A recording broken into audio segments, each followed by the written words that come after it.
13년 전 임금 이정의 아버지. 선왕의 광증이 날이 갈수록 심해지고 있었어요. 성정은 포악해지고 몸은 날로 쇠약해졌지요. 어이도 병의 원인을 밝혀내지 못했어요. 임금 이정의 조모이신 인덕대비의 시름은 날로 커져갔습니다.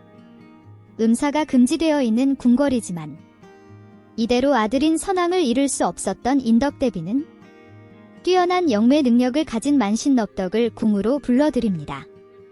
만신넙덕은 선왕에게 씌인 팔척귀의 존재를 알아차려요. 팔척귀를 몰아내고 선왕을 지키기 위해 굿판을 벌입니다.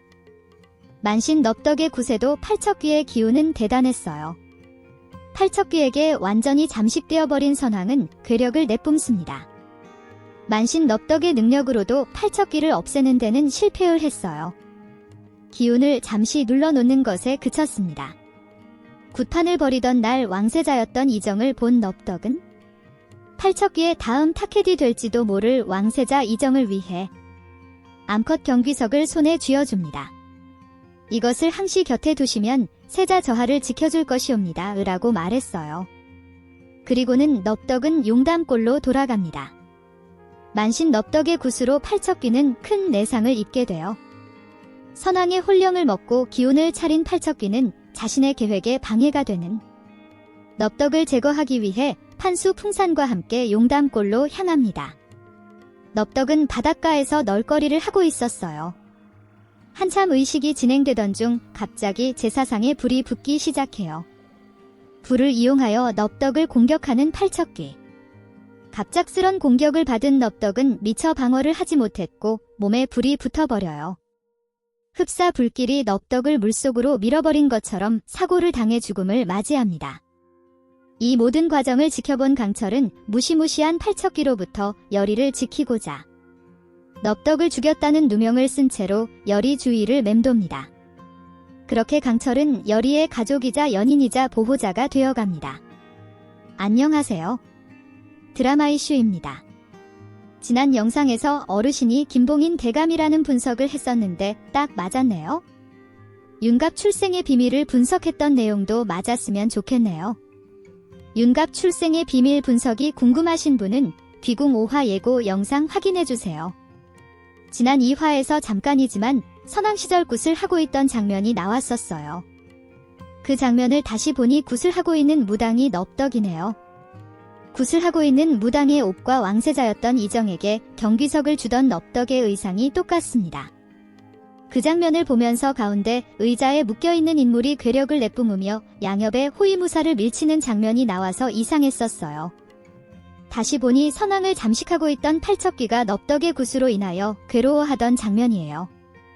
1화에 나온 넙덕이 죽는 장면을 다시 돌려봤어요. 물가에서 널거리를 하고 있는데 넙덕의 제사상에 갑자기 불이 나요. 팔척귀가 화귀인이 불을 이용하여 넙덕을 죽인 것이었어요.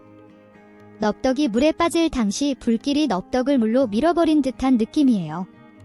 넙덕의 시체도 물에 빠져 죽었는데 불에 타 죽은 듯한 느낌이고요. 사람들 사이로 풍산의 모습도 찾아볼 수 있었어요. 그냥 지나쳤던 장면인데 초반 1, 2화에서 많은 떡밥을 줬었네요. 어르신 김봉인 대감과 팔척귀는 왜 왕가의 핏줄을 끊으려고 하는지, 최원우 대감은 적군일지 아군인지, 윤갑 출생의 비밀은 과연 맞을지, 많은 의문들과 함께 앞으로의 이야기들이 궁금해집니다. 넙덕의 죽음에 대한 의문이 풀렸지만 궁 안에서는 많은 일들이 있었어요. 중전의 처소에서 나온 해골로 인해 중궁전 라인들이 문초를 당해요. 그중 풍산의 지시로 해골을 넣었던 앵두는 발설하면 죽을 것이라 생각하고 고초를 견뎌내죠. 고초 후 옥에 갇혀있던 앵두는 자시에 데리러 갈 것이니 쪽지를 읽는 즉시 삼키라고 적혀있는 쪽지를 받아요.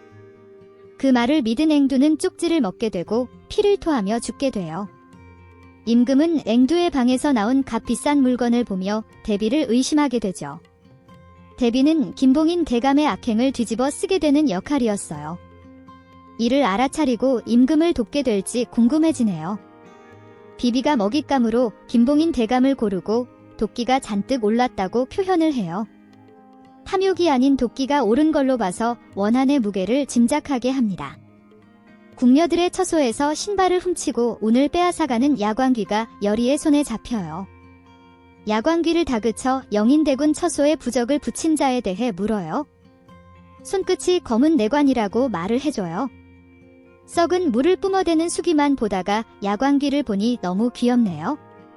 강철은 윤갑의 몸에 갇혀 힘이 점점 약해지고 있어요. 잡귀인 수기의 공격에도 쉽게 당하고 있으니 말이에요. 수기가 여리의 얼굴에 썩은 물을 뿜어대며 날린 살로 여리는 쓰러지고 말아요. 중전과 같은 증상으로 쓰러진 여리를 위해 수살귀를 잡으려는 강철. 강철은 임금 이정을 미끼로 수기를 잡기 위해 같이 강가로 향합니다.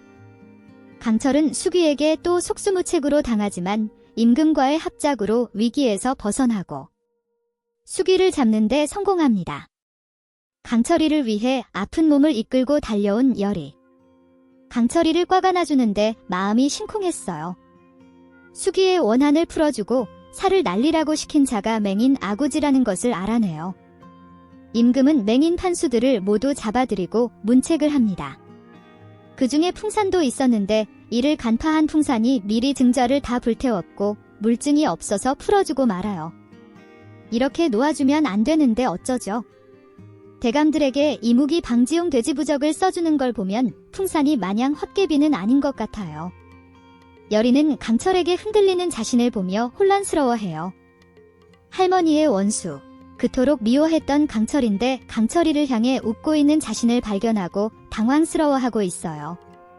그때 야광귀가 넙덕이 죽기 한 달 전 할머니와 팔척귀가 싸우고 있는 걸 봤다고 알려줘요. 넙덕이 팔척귀의 기운을 누르는 데까지는 성공을 했고 이에 팔척귀가 무당을 가만두지 않겠다고 쫓아갔었다는 이야기를 해주죠. 여리는 왕에게 팔척귀 원한의 시작을 물어봐요. 넙덕이 죽던 해에 팔척귀가 선왕을 덮쳤고 넙덕 또한 팔척귀가 죽였다는 사실을 깨닫죠.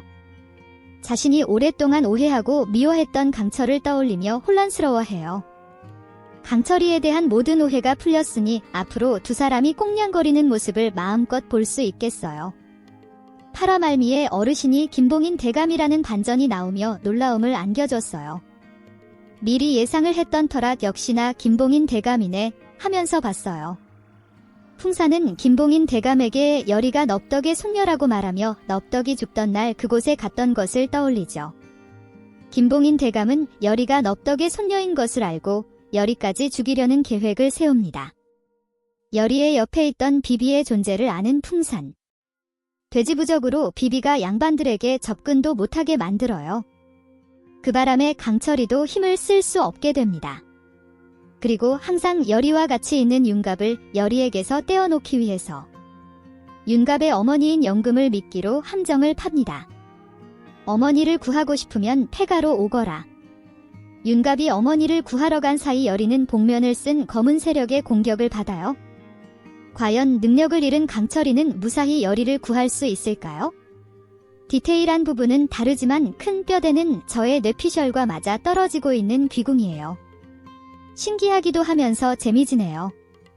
뇌피셜 리뷰가 궁금하시면 구독, 좋아요, 알림 설정 부탁드립니다. 드라마 이슈였습니다.